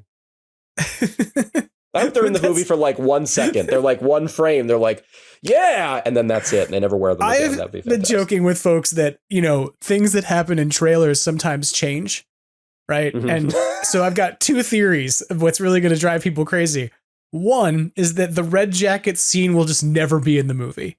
Like, everyone will be waiting for the red jacket scene to happen in the movie. Like, we're going to see the scene finally with the red jackets, and it'll just never take place. And the other, which is even more ridiculous, is if you recall from the trailer of Afterlife, all of the colors of all of the energy in the pit and whatnot changed because the marketing department felt that, like, whatever it was, I think green looked better than orange or whatever. I can't remember the actual colors. Nobody needs to email me and remind me what they were. I know I'm getting them wrong, but you know what I'm talking about if you know what I'm talking about enough to email me that. And the point is that there was like one color that they used in the trailer and on the DVD cover and whatnot for the color of the pit and the energy coming out of it. and a different color actually appears in the movie. So what I want to happen is for the red jackets to be transformed into green jackets. I want, like, by the time we get to the trailer, that somebody has just applied a replace color filter in like Premiere and just boom, take this shade of red and turn it into this shade of green, the opposite of it on like a color wheel, and just fucking freak everyone out. What if somebody at Sony or at Ghost Corps, they're like, man, these jackets are huge, but they're so expensive. Let's find their cheapest jacket and let's CG that one on so that the fans can then get a cheaper jacket. If you bought one of the $1,800 red jackets, how pissed are you if you then can then get a $400 green jacket? They're going to CGI a Carhartt jacket in there. That's the plan now. You're just going down to the workwear shop and picking up a couple of Carhartt jackets, dyeing them red if they're not already, and just photoshopping those in. But then the people who bought Carhartt jackets or any other number of jackets that they're like, it's a good enough jacket, can feel better about themselves because it'll be even better enough. Oh, now I'm being snarky again about the red jackets. Sorry, everybody. But remember, they're on my wallpaper. I love red jackets too. I'm just not going to spend $1,700 on one because that's bonkers. Has anyone made the red coats joke yet? Oh yeah, I have for sure. Okay. That's been done several times, but not just in my head. Like, man, I got a banger in here. And no. Somebody posted at one point to GB fans, when are the red coats shipping, or when is the red thing shipping? And I said something along the lines of, I don't know, but it'll be 2 lanterns if it's by sea and 1 if by land. So yeah, I think that's the second time I've broken down my joke on a social media post on this podcast. So for those of you judging me right now, I completely understand. You have a complete right to cringe at my need to tell stories about things I once wrote on the internet. But I digress. Well, anything else happened at the signing that you thought was fun, interesting, you want to share with us? Yeah, I mean, I told you we were in a green room. All my stories are not really related specifically to McKenna, but we were in the green room. And man, it was just bizarre. So I told you we had time. And so we knew that the time on the other half of the break was going to be a little more limited. Yeah. So we tried to get everything in order. We had 4 tables of items. So we tried to get everything in order and get the stuff that was already signed packed away as much as we could, and then try to make the best use of our time when she got back. But as we're doing this, again, you know, we talked about Ralphie and Skeet, but we're just there and the door opens and Nev Campbell walks through. Sydney Prescott herself. And it's just, there was no interaction. She just walked by. But that was fine. But every time it happens, it's something else. Right. So then a little bit later, somebody else comes in, and it's Rose McGowan, also from Scream or Charmed. And Rose takes a shine to Gizmo, which is McKenna's puppy, and is in love with this dog. And like saying, "Oh, I'm going to kidnap this dog." Ha ha ha ha ha. But like, you never know, because I don't know the person. But like, we charged with watching the dog during photo ops, and so she's just loving on the dog. But what was great was about that whole thing, the dog was safe and fine. But McKenna is a really, and it came up several times because half the cast of Scream was at the show, the original Scream. Gotcha. He had everybody but Courtney Cox, basically.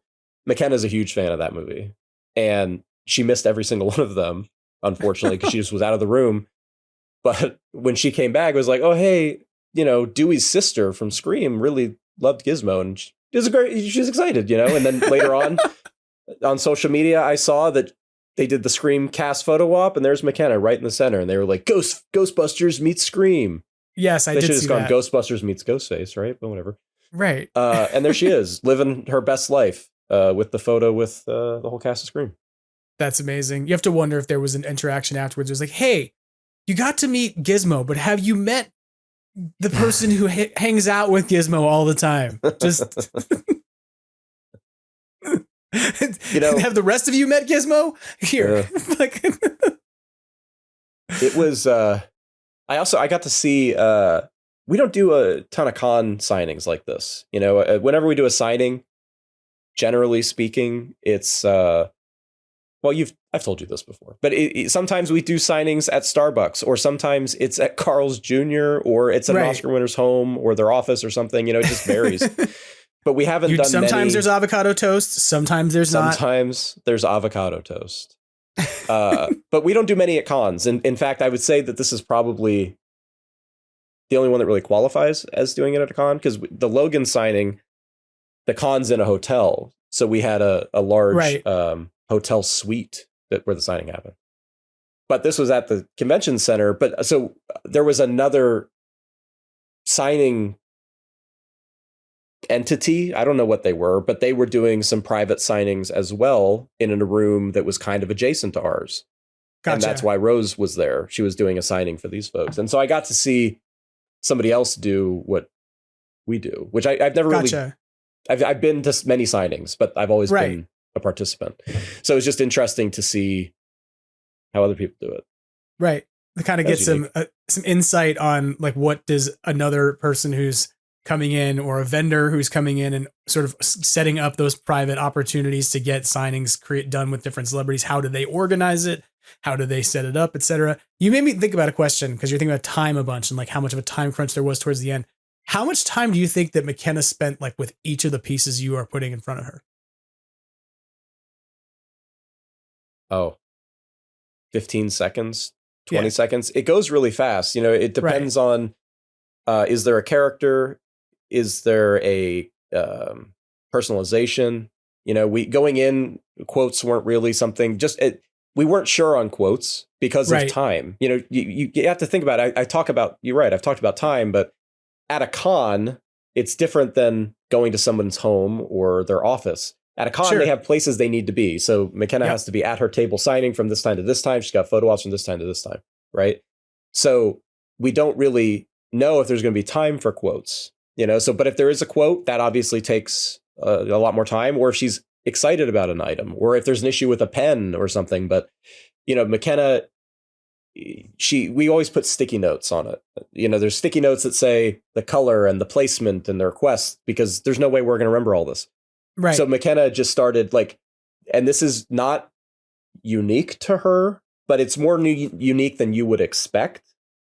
She was just immediately a photo's in front of her. She would read the sticky note and she would do exactly what it said and then take it off. And like, she was doing it playfully, but she would like throw the sticky note, you know, like take it off and chuck it. And so she was already like, she got down really quickly because Matt and I are very, very, and we get complimented on this a lot from the talent, but we're very organized. Right. And we try to make it as like fast and easy as possible and get in and out as quickly as possible because we know that their time is expensive and their time's valuable. Right. Yeah. So we always get that. And McKenna quickly learned how it was working with us. You know, what we were doing differently than other people, but she got it. And it went really fast, but there was just a lot of stuff. Right. Yeah. No, and I didn't mean to be like this. She spent enough time with each person's piece. It's not what I mean either. Like, I don't imagine that signing a thing takes more than 15 seconds, but like, it made me start to consider this, that like, how does that process work? Like, are you putting a piece in front of her and then being like, this is what needs to happen with it? Or as you're kind of describing, like, you've already done that on the front end. Like the communication of what we're doing here is kind of laid out in front of you. So as long as you kind of can follow the Post-it notes and clarify as you go, like you can bust through it pretty quickly, but it also gives her the ability to kind of like, cause one of the things I was thinking about was I saw folks kind of talk about this, that when they got signings, people went through her line, that she wouldn't just sign something, but she would do like a remark or something. You know, she would kind of add something to pieces beyond just her name. And I wondered how much of an opportunity she got to do that, you know, in a bulk situation. So there actually was some of that. For instance, I can cite a couple pieces where people have been putting together an item and Finn wrote a quote and Logan wrote a quote, but that person didn't request a quote. And so she said a couple times, she goes, well, they did quotes. Should I put one? And I was like, yeah, absolutely. You know, and I said, in this particular instance, I said, I'm a scientist is probably good. And she said, that's exactly what I was thinking. And I said, then yeah, absolutely do it. And the other thing too is when it comes to character name, you know, when we offer a character name, when I say you can select to have character name added, I'm not going to guarantee that they're going to write anything specific other than it is going to be what they say is their character name. So, you know, for this, for instance, I expect Phoebe. Right. We had people request Phoebe Spengler or Phoebe or whatnot. You know, one time somebody requested from Ernie Zeddemore, which I really like. I never thought of that before. You know, but anyway, So we never guarantee that because we don't know what's going to happen. It's like Bob Gunton. Bob Gunton, the way we were told was Bob doesn't want to sign Egon because he's not Harold. He wants to sign Ghost Farmer. Right. Which is how he's credited. And I said, well, can we go Dirt Farmer? Because that's how he's called in the movie. But now I see every other signing that Bob has done, he writes Egon and he does a cross next to it. So McKenna, walking into the signing, her manager's chirping at her and saying, don't forget, you don't have to write Phoebe Spengler every time.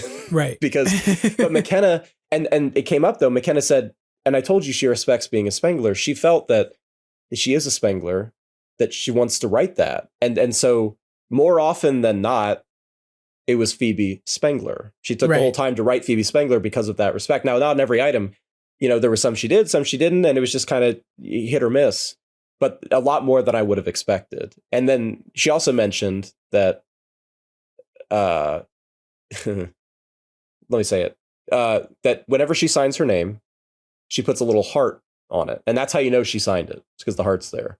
So every time she missed a heart, either if she didn't catch it, one of us caught it. And we were like, is this not your signature then? You're not going to put... And so she'd be like, oh. So there was one where she wrote 2 hearts because she forgot it. So she's like, you get 2, and did that. So, she's very aware of what she's doing. And yeah, she did take time on things when it made sense. Right. The way, just inside baseball, Jim, but the way it works, if I have a stack of 8x10s, say I have 150 8x10s in a stack, the top ones are the ones that are weird. So they're like to Jim or character name or quote or a paint pen, because that takes longer to dry, because it's like 99% of the stuff we have, it's like silver and whatever. And you get the best silver you can. Right. That dries, and sometimes it is paint. But anyway, so you do the weird ones and then you just really quickly the next ones when you get to that, and then it goes fast. So yeah, there is time, and there were some shots, for instance, the shot in the trailer, where the one shot of her in the trailer, she's by the for Frozen Empire, she's right by the fire pole. Yes. She's like, she looks at it, she goes, I've never signed this before. And I said, okay, will you write number 1 on it? And she said, absolutely. And so she wrote number 1 on it. It was the first time she signed that image. Nice. I don't know whose it is. It's just whoever's it was. It says number 1 now. Congratulations. But it's the first one she signed. I was a little like it stung my pride just a little bit because our signing took place on Saturday. So she was also there on Friday. So she didn't sign the first Frozen Empire poster with us. She signed the first Frozen Empire poster on Friday. But, that someone probably went and spent like $75 on eBay to get, because either that or they went and found a Ghostbusters franchise. Depends. Was it double-sided or not? Who knows? Mine's double-sided. Mine is not. I showed you this somehow. I just happenstance, crazy random happenstance. But leading up to McKenna Grace to leaving for that signing, Patton Oswalt and Carrie Coon both signed my poster. Wow. Which is pretty exciting. That's pretty wild. Yeah. How'd you manage that? I have a vast network of people who can get things done. Wow. That sounds intimidating. The containment unit now has got like people who can get things done. I like this idea. When you're an autograph collector, you have to have people in big cities that you trust, because I can't be in big cities all the time, but I can. But my items can be. That's fair. I can understand that. Hilariously, as much as you're saying this, I have been scoping Patton Oswalt comedy shows here in LA to be like, can I go down there and go see him and then just hang around? Like, in LA, you never seen him. You ever go to an event in LA and you see the people standing around with photographs and stuff waiting for celebrities? Yeah. They're called graphers in our line of work, or whatever, in our hobby. And there are people that do that full time, and there are people that you can hire to do things like that. When we landed, we flew into Pittsburgh Thursday night. The con starts Friday morning. One of the guests at the con, who was on a TV show that came up earlier in this podcast, was on my flight. And when we got out, there were autographers waiting for somebody. I don't know who they were waiting for at the airport, but they didn't go after this person. They went after the Tara Strong. Well, if they were going after Tara Strong, it's probably because they were all there as extreme Ghostbusters fans, because she was Kylie Griffin. See, it was that. So part of the convention was there because they were all chasing McKenna Grace because they know that she's in the current wave of Ghostbusters. And part of the autograph folks were there, the graphers were there because they knew that the Kylie Griffin stuff is really going to take off given everything that's happening to Ghostbusters. But no, I mean, all seriousness, Tara Strong does all kinds of voices, right? She does in a whole bunch of different cartoons that are out there and is a great talent. And she's on like Fairly Odd Parents, and she was a Powerpuff Girl, and she was, on a Batgirl cartoon. She did Rugrats, one of the newer versions of that. So she's done a lot of different stuff. What I found interesting, though, she does have a lot of credits, but she's going to be at a convention in the same city the next day. So if you get that autograph and you say, oh, I'm going to go sell this on the internet, are you really making money that is worth hanging out at the airport for hours on a Thursday night? Yeah. I don't know. When I went to go see a comedy show at Dynasty Typewriter, which is like a 300-person theater in Los Angeles, I had gone to go see Doug Benson. It's actually the same place I went to go see Paul Feig do that Q&A about Ghostbusters 2016 a few weeks ago. But I went to go see Doug Benson, who's a kind of stoner comedian who did movies like Super High Me. He also does like voice acting. He was Bane in the Lego Batman movie. And he has a long running podcast that's been out for like, I want to say almost like almost over 10 years, probably close to 15, if not already, called Doug Loves Movies, where they essentially do a trivia show around movies and things. And just by like happenstance, one of the guests on that version of Doug Loves Movies was John Hamm. And I got out of my car in the parking garage and began walking towards the venue. And there were just like guys getting out of their cars with crates of Funko Pops. Like you would have thought they were going to get John Hamm to stand there for half an hour and sign 24 Funko Pops as they're like just crates. And they're not even of like his character or anything, just John Hamm Funko Pops, which I didn't know existed. I thought there was like, oh, they got like Mad Men. No, John Hamm Funko Pop. And they didn't get him. And so they were all chasing him down the street. Like he almost ran into me, and like I had this weird interaction where I had to squeeze around him and be like, excuse me, John Hamm, and to get back to my seat because he came running through the door, and he stopped and like looked at the staffers and was like, my people need seats now, and was like not being abrupt and rude, but he was just completely shut down from anybody else around him who was trying to say anything, because as he was running through the door, there were these guys going, come on, John, just sign one. I didn't even get one. Come on, John. And it was like the most cringy thing I had seen. I felt so bad for him because he was just trying to get this entourage of people who he invited as guests into the theater, and the theater doesn't have a back entrance. It only has a front entrance. So he's got to come in the same way as everybody else. So yeah, graphers, they're out there in Los Angeles, and they know where John Hamm is at all times. You should pipe in the Lethal Weapon theme song over this. But like one time I saw somebody literally slide over the hood of Mel Gibson's car trying to get him as he got into the rear passenger side. Like they pulled a full Riggs like across the hood of the car. It was nuts. Did not get the autograph, by the way, and it was not. I'm sure. I knew. Yeah. Would you stop and sign for that person who probably just damaged your clear coat? Like, nope, no, thank you. The thing that I don't get is like the airport. I don't understand that. I never have. Especially there are people who like sign at the airport, but they won't sign at an event. Like, it's interesting. Jamie Lee Curtis, for instance, when a couple years ago I was at San Diego Comic-Con, and she did not. There's a few things you could go see her at. But she didn't sign anything at Comic-Con, but she signed at the airport in San Diego when she flew into Comic-Con. It's like, why are you rewarding this behavior of people? I don't get that. It is odd. It's kind of strange. And maybe it's just because it's like, I got to get out of here, and it's easier just to deal with this than it is to say no or something. Who knows? But it's kind of strange. Zebra. I'm trying to find something now. You might actually know what it is. There's a musician, and I can't remember who it was, who arrived at LAX or somewhere. And there were a bunch of graphers who were standing there like trying to get autographs. And he was like, name a song off of my third album. Yeah, that was the guy from Third Eye Blind. So like Harrison Ford, if you encounter him, he will sign for those throngs of graphers. But he's Uncle, they call him Uncle Harry because like he puts you in your place. He tells you to line up and be respectful. And if you just sit there and you just line up and you're quiet and nobody's acting like a fool, then he will sign one item for everyone.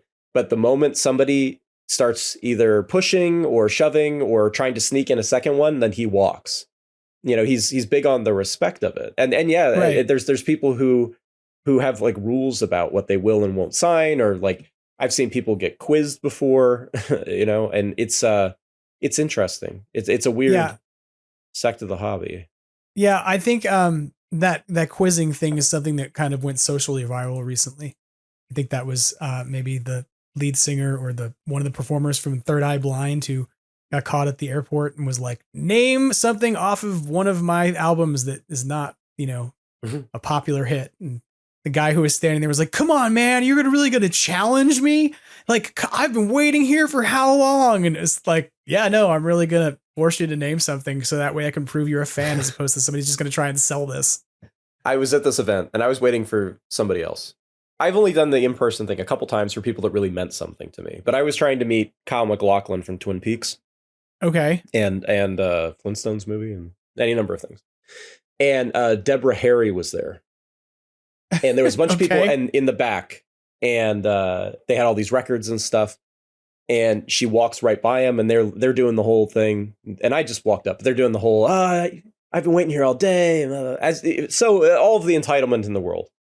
And so I had just gotten there, and I said, well, give me your albums. Oh, I haven't asked her yet. And the guy gave me 3 pieces, and I walked up and I said, hi, Miss Harry. Just wondering if you would sign a couple autographs for me. And she's like, okay. And she did. And then I took him back to the guy and I was like, this is what happens when you're respectful and nice and not shouting at the person. Here you go. You know, it's like, I mean, you're touching on something though. Like, do you think that has a lot to do with like, I mean, I'm not trying to like overstate and be like, you're amazing, look what you've done. But like, you really have developed a relationship with different folks within like the production community, if we're going to call it something, like the cast and crew of Ghostbusters media. Like, you've really developed a positive relationship with a lot of these folks, such that like, you know, opening a door on one signing potentially opens up a door on another one because somebody has a good experience with you. I think that's a thing that I've noticed about you over the course of the time I've known you and watched you get all these signings. And do you think that has a lot to do with the fact that you come at this, you know, in an organized and respectful way and really carry it that way in terms of how you handle a signing versus how other folks operate? Yeah, I mean, I think the thing that's a real testament to that is kind of the Boss Film project that Matt and I have been doing. You know, pre-Containment Unit, I met Mark Brian Wilson, and I just wanted him to sign an autograph for me. And Mark Brian Wilson, as you know, is Slimer. And I'd sent him an email, and he said, oh, well, actually, let's get together. And like, we got together and we had breakfast, and he signed my stuff, and we basically have been friends since that time. And but that's kind of like, that relationship has only grown because we don't, you know, whether it's Mark or Jim or any of the folks that we work with that we call friends, they did something important culturally, but it's also something that's important to us. And, you know, we don't treat them like they're the celebrity. You know, they are to us, but we treat them as with respect because of what they created, what they did. Right. And a lot of signers, especially from that era, special effects in the 70s and 80s, they're hesitant sometimes. You know, they're like, what do you mean somebody wants me to sign something for a movie I did 40 years ago? Not everybody thinks of Ghostbusters like we do. They think of it as it was a job I did 40 years ago. And, no, agreed. Yeah. Yeah. And it's relationships like that, like Mark, that Mark trusts us because we've treated him with the respect that he has earned and that he deserves. Right. And then he will vouch for us to other people. You know, we wouldn't have been able to get some of, and I'm not going to drop any names, but some of the signings that we have would not have happened if it wasn't for us building that reputation as somebody who we don't care about the money. And I'll say that. Yeah, I've heard other people say that in the autograph world, but it's legitimate. We don't do this to make a profit. We are doing this because we care, and they feel that. You know, if the signer is making money and TCU is breaking even on the deal, then everyone's happy. Right. And so because of that, like, you'll see some stuff hopefully coming up pretty soon in 2024 that was something that would never happen. ever. It was just a no-go, not happening. And it's because of the relationships that we've built. I don't think that us having a positive relationship with Ernie Hudson is going to get us Dan Aykroyd or Bill Murray or someone along those lines. But I know that we could sign with Ernie again anytime. Right.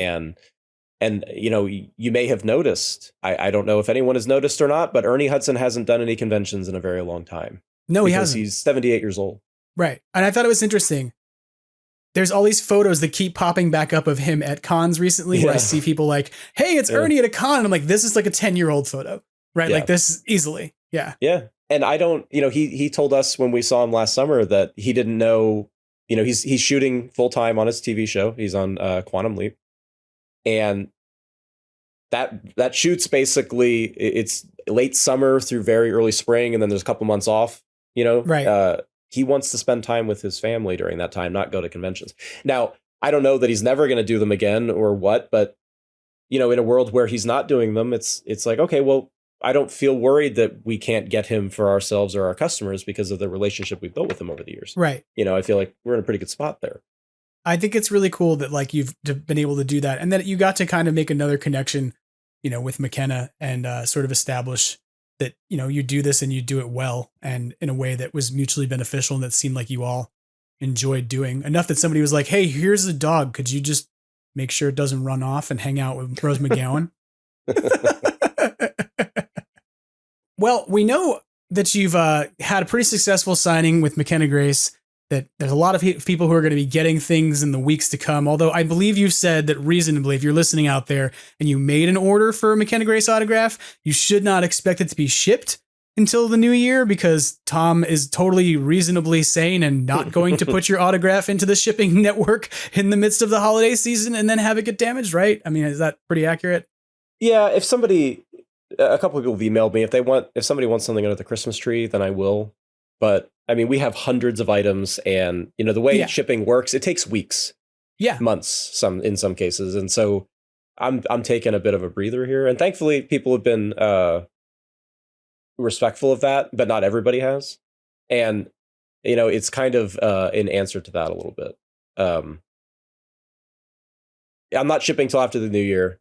Yeah. And it's not because I'm lazy, it's because it's the holidays, and also you're right, it's a bad time to ship. It's a terrible time to ship anything. Yeah, when we did the Finn signing, it was in January. I think it was the middle of January. So I had stuff shipping and coming to me around this time of year, and there was a big ice storm in Seattle, and it was a headache and a nightmare, and a lot of stuff missed the signing, and stuff got here damaged, and I'm not going to take that risk because the way the hobby works in the autograph world, if I were to send something and it gets damaged in the mail, that is my responsibility to replace that. So I think about this from the simple fact of, I can tell you just from my own personal experience this week, I've had several different mail carriers I've never seen before because they are just like temporary hired people or people who are helping cover shifts or other people who normally do your route or out on vacation because this is the time of year they chose to take their vacation time and be like, to hell with this time of year. This sucks. I saved my weeks of vacation for now. And so I had a mail carrier walk up to my mailbox and take mail that had no right to be in my mailbox at all. Just drop it in there for a completely different house and walk off. And I pulled it out of the mailbox because I was standing there and I looked at him and I said, hey, this is not for here. And he looked at me and he goes, uh-huh. And I went, no, for real. Like, this is not my mail. And you're going to take it back and take it where it goes. And he was like, okay, fine. As if I had like put him out. And then I said, by the way, where's my mail? And he went, guess you don't have any today. And I was like, wow, well, that's really confidence inspiring at the holiday season. So, I'm with you. Like, I'm will second this, that not shipping things right now if you don't need to is definitely the right move. And here's the other reason why, from my standpoint for your customers, is that you don't ever charge markup on shipping. You just tell them what the cost of shipping is. And what do you know? The USPS is now kind of like Uber. They're like, wait, it's the holiday season. We can surcharge people because they need to ship stuff. And so you have holiday rates that go into place and they actually do this of like surge price mail for the holiday season as one of the ways to, make sure that your taxpayer subsidized Your mail service is more profitable by making sure you pay even more for it than you might if you were shipping something in August. So for those of you out there who are like, Jim, are you ranting about the postal system? Not anymore. I'm done now. But this is real, for real. Like the postage rates go up in the middle of like October in anticipation of the holiday season. And then they drop back down in January after the holiday season is over because the US federal government has embraced surge pricing. God. What next? Oh, the Uber economy has done so many wonderful things for us, hasn't it?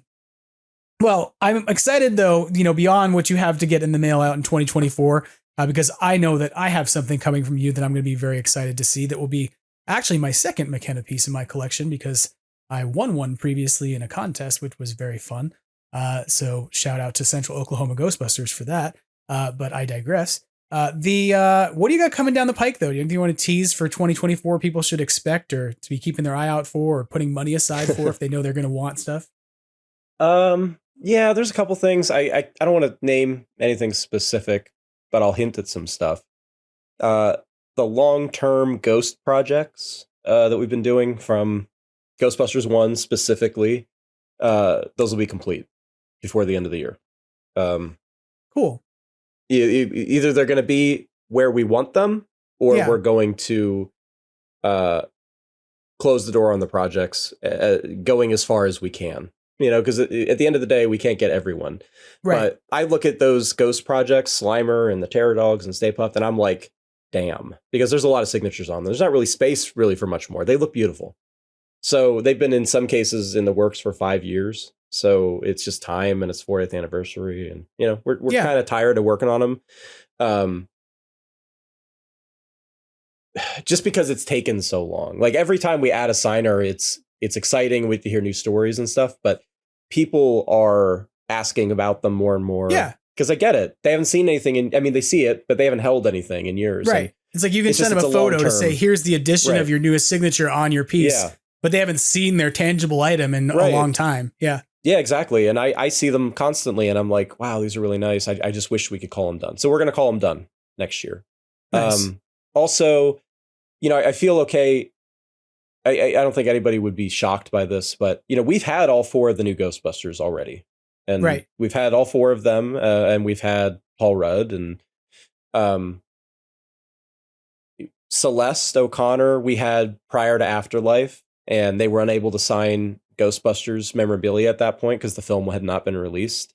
So they were great, and then did these amazing handwritten, personalized letters for everybody. It was great. But there's a lot of memorabilia that we have that needs to be complete. So Celeste, hoping that our schedules can align sometime early in the year and get that going. Celeste is a very busy, young, successful actor. And it's tough to line those schedules up. But that's something that we're hoping to do. Also, I'll say this one, Jim, because it was born out of that commentary episode. Thanks to I don't know who the viewer was or listener, you can shout them out if you'd like. We have identified Prologue Egon, which was my white whale out of Afterlife, because I just wanted to know who it was and why they weren't telling us the name. While nothing is guaranteed or set up or anything, I have been in contact with this individual, and so I would love to offer them next year. It's up to them if they want to sign. But also, we have a new movie coming out, so there's new cast members. I would say manage your expectations, because we get no's more than we get yeses. Sure. Especially the bigger the name, regardless of their role in the film, the bigger the name, the bigger the paycheck that they want. And I would like to remind your audience that the containment unit is 2 gentlemen, Matt Sanders and myself. So, we can't throw down $50,000 or something, right? It's a problem of scale. Mm-hmm. But that being said, it's also the 40th anniversary of the movie that brings us here and is the reason we're having this conversation. So we're going to try to make some things happen. I don't know if they will, but we're going to hit it hard for the 40th and see if we can close out the year with some good names. I don't know what's going to happen. It's hard to say, but we have priorities, and I don't know. I would love to say, oh, Rick Moranis, but if we haven't had them at this point, if you said Rick Moranis out of the blue after this many years of nobody saying Rick Moranis about anything, that would be impressive. Here's the thing. It's like the people we haven't had yet. If you look, we've done over 40 private signings. Right. 40. That's a lot of signings in 5 years. If you look at who we haven't had, the reason is it's one of two things, 100%. Either the amount of money that they want to sign is way too much, or they simply have no interest in it because they don't need money and they don't have, they have no interest in actually just doing a signing. There's one gentleman, I won't name any names, but they are the last one that is needed for a specific project related to Ghostbusters. And they are not famous for Ghostbusters. They are famous for the rest of their career, but Ghostbusters is a part of it. And so they are famous to us for Ghostbusters, but not everybody. And that person hasn't ever done a convention or a signing. They have signed before. And I thought it would be a slam dunk, especially during the writers or the actor strike. But not at all. Not even close. And sometimes we don't come at it from an angle of, hey, we're here to make money. It's like, hey, this is our community and this is our mission statement and what we're trying to do, and we have this much that we would love to give you to sign this many items. And it's a lot of money, but it's not enough money when people are bringing in $100,000 for a weekend, Sure. And some of the no's that we've gotten are surprising. Some of the yeses that we've gotten are surprising. But, we're not dummies. We know what people would like to see, and we've tried and we'll continue to try, but we're not going to try forever. We got really, really close this year to somebody, very close. And then it just, they ghosted us. And it's like, we have been banging that drum for a long time, trying to get that thing going. And at the end of the day, it gets exhausting. And there's a balance of like, what does the group want? And what are we prepared to do to make it happen, I guess. Yeah. I think that there's a real, I think you do a really good job of trying to figure out what people need. I know you've joked in the past about, that what you go after is what you need first. But, I think that you've started to also figure out how to leverage the relationships you're making and to figure out what folks in the community need. So I'm hopeful that, we're going to still see some opportunities. Like if you didn't get the McKenna this past time around, like maybe you'll get another one of those later. Maybe that'll be a thing that comes up, we'll see. The other thing too is like, we're going into a movie year, right? It's a movie year and it's an anniversary year. That's like a perfect storm. So I don't have any insider knowledge really, but I would say the odds of seeing Ghostbusters people who do cons already. So like the Mark Wilsons, Bill Bryan, Steve Johnson, I would expect to see them doing cons in 24 because it's a movie year. Right. So you're probably going to see Logan. We're already seeing Finn doing shows. McKenna's doing another show in New Jersey next year. So I think there's going to be opportunities for that. I don't know that we're going to see a ton of new people on the con circuit, but like, think of it, for instance, we haven't ever even approached Carrie Coon, which is odd, I would say, right? You would think about it. If you think about the cast of Afterlife, 4 kids, Rudd, and Carrie Coon, we've never even tried. But the root cause of that is because Matt and I don't need her on anything, or we haven't until the new movie. Now the new movie, now there's new stuff. It's like, okay, well now we do. And it's like, that's a main motivator though. Right. Because if we need her, other people do. And we have done signings where we've taken a bath on it because it hasn't sold as well as we thought because people didn't need them. Right. So like Carrie Coon though, she's the nicest person. Like if you meet her at a play or, we saw her at the Afterlife premiere, she's the nicest and she'll sign everything you got. But that doesn't mean she's going to jump to do a signing. Right. Where she's being paid and making money and doing all this stuff. Right. So there's a difference between being nice in the moment versus taking on a project. right? Yeah, And, exactly. Yeah. And she's very busy. So it's like, I would love to approach Carrie Coon and do that signing and add her to all the red jacket shots. But she's in the Avengers. Like, that's not going to be the same reason we're never going to have Paul Rudd again. Never. Right. You know, it's just untenable. Probably. Doesn't mean I won't ask, but I had somebody come back to me, and I won't name their name, Jim. You know who it is, because I told you. And the response that I got was asking me for a 6-figure offer. Right. And this person's contribution to the Ghostbusters franchise was negligible at best. and all I wanted to do was like just sign some Ghostbusters stuff for the fans, and that was the response I got. And I get that.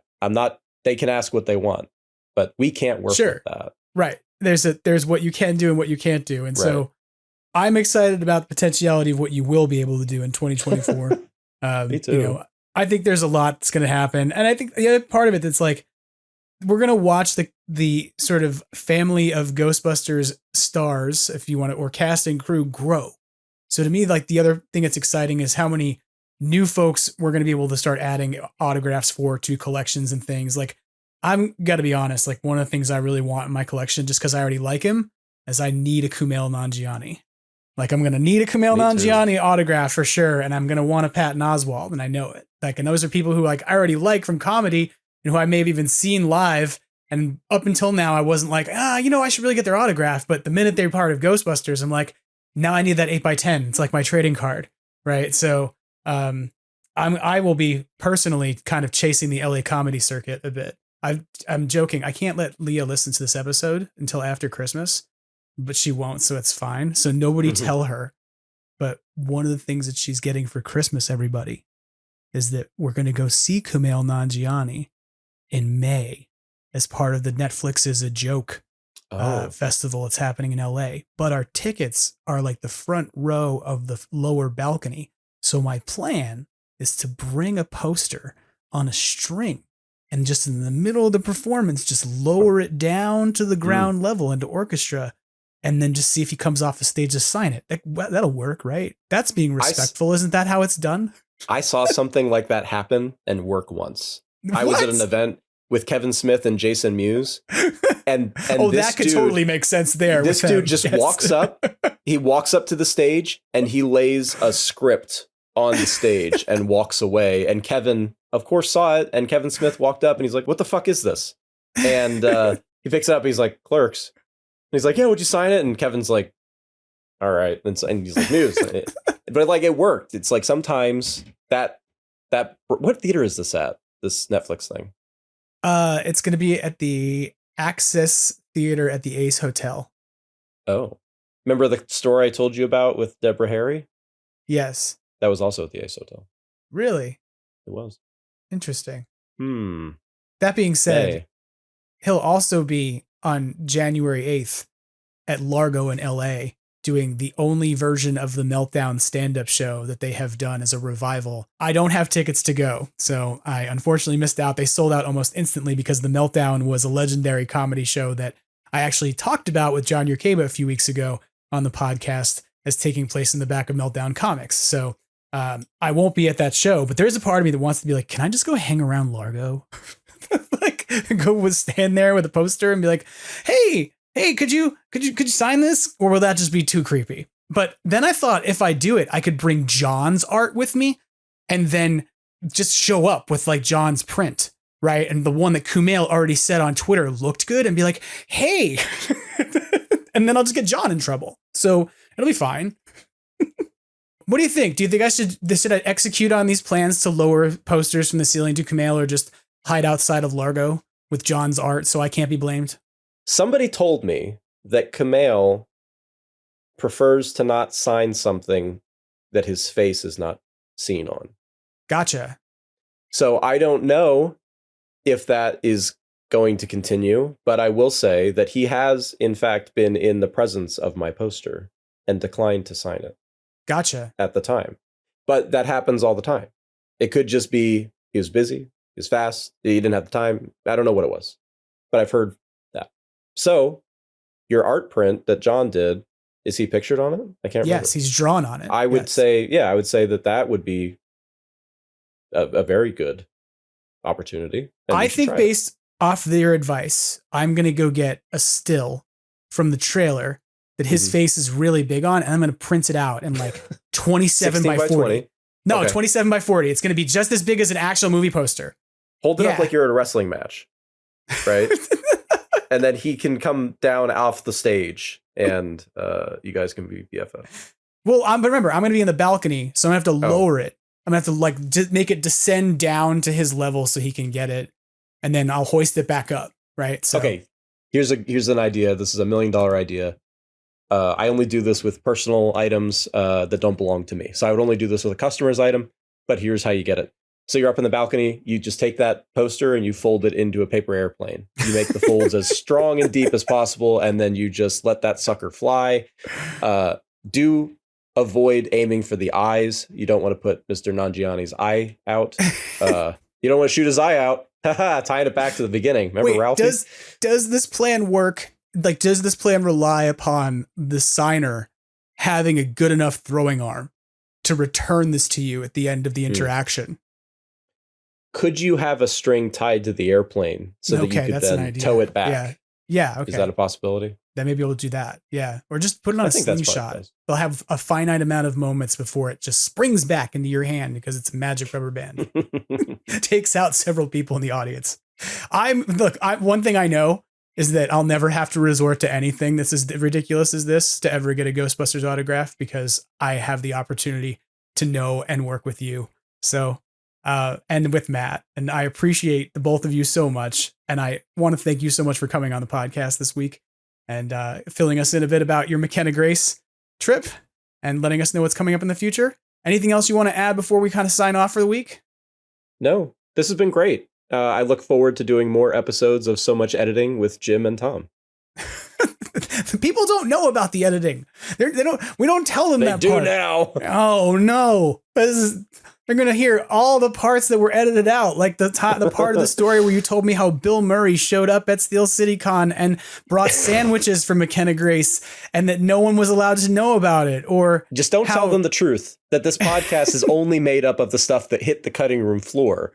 So this is the special holiday edition. Well, no, the special holiday edition is coming. That's the special that's coming after this. You were just the thing before it. You're the penultimate episode. I'm the lead up to the special. All right. All right. Okay. I'm the soup. Yes, that's you. That's your new name. You are now Tom Henry, the soup of Extraplasm podcast. That's amazing.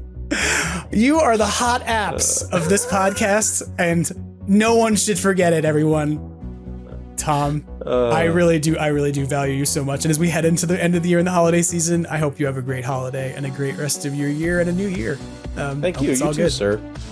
Looking forward to more collaboration down the line in the future. Yeah, for sure. I'm glad to talk with you always, and we'll talk to you again soon. Thanks for so much. That about wraps things up for Extraplasm this week. And as we've discussed, this is your last traditional style Extraplasm for 2023. But don't forget, we've got a holiday special that'll be dropping this coming weekend for you, as Jason Fitzsimmons and Tony Taylor and I will be releasing a commentary of the classic Bill Murray film Scrooged. And beyond that, there's something in the works for New Year's that I'm still not quite ready to tell you about yet, but make sure you keep your eyes peeled for that in the final weeks of 2023. And if you're interacting with these special holiday episodes, who knows, there may even be some news about how you might be able to score some Ghostbusters Frozen Empire promotional items while helping out a worthwhile cause. But for this week, I want to say one final thank you to Tom Henry for coming on the show and recapping his visit with McKenna Grace with us. And I want to encourage you, if you're not already following the good work that Tom and Matt Sanders are doing to help secure affordable autographs for the fan community, make sure you go over to Facebook and look for the Containment Unit. We collect spores, molds, and Ghostbusters autographs group. And of course, you can follow Matt on Instagram at Ghostbusters Autographs, and you can follow the Containment Unit's toy making endeavors over at TCU Toys. As always, I want to say thank you, of course, to Brendan Pearce of Badoochi Studios, who provides our logo, as well as Vaporwave artist MAGNAVOX, whose version of Ghostbusters serves as our theme music. And as we round out 2023 and head into the 40th anniversary year, I want to say thank you to you for listening all year, for being fun and engaging people who I love making this show for each week. If you've got anything you want to share with the podcast, make sure you reach out to Extraplasm on Instagram at Extraplasm, on X at Extraplasm, Extraplasm Podcast on Facebook and YouTube, and of course, extraplasampodcast@gmail.com if you're into email as opposed to social media. And please come on back this weekend for the holiday special, where you'll probably hear me gush even more about just how much all of you out there mean to me. But until then, as you deal with your final days of pre-Christmas anxiety and craziness, don't forget what Ernie Hudson says. Try to have fun, and always keep on busting. Take care.